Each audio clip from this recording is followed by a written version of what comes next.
আজকের রেসিপি কলমি শাক আর কুমড়ো দিয়ে ভাজা। কড়াই গরম হয়ে গেছে, পরিমাণ মতন তেল দিয়ে আগে কুমড়োটা হালকা করে ভেজে নেব। তে ফোড়ন দেব কালো জিরে,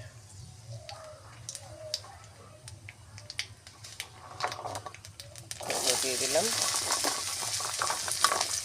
এতে শুকনো লঙ্কা ফোড়নও দিতে পারেন।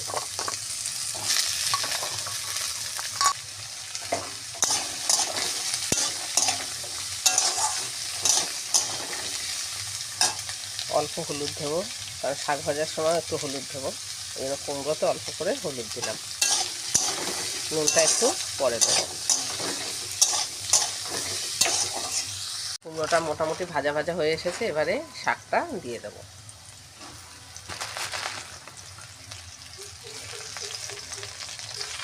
এখন এতে আমি একটু হলুদ দেবো, নুন দেবো।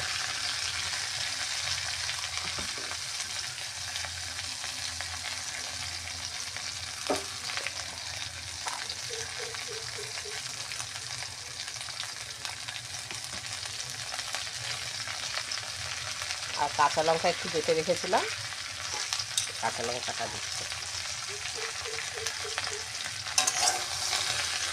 দিয়ে নেড়ে ছেড়ে ঢেকে দেবো।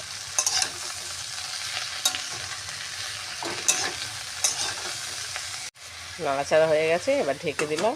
দিয়ে স্টিমটা একদম কমিয়ে দেবো। যা হবে ওটুকু তেলের মধ্যেই হবে।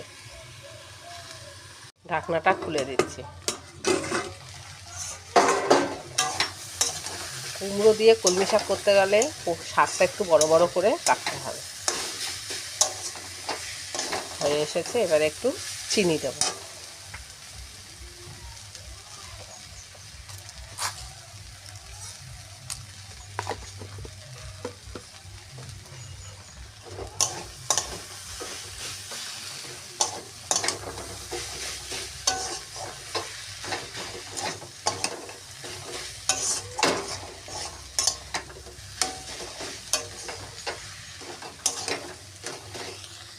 কুমড়ো দিয়ে কলমি শাক রেডি।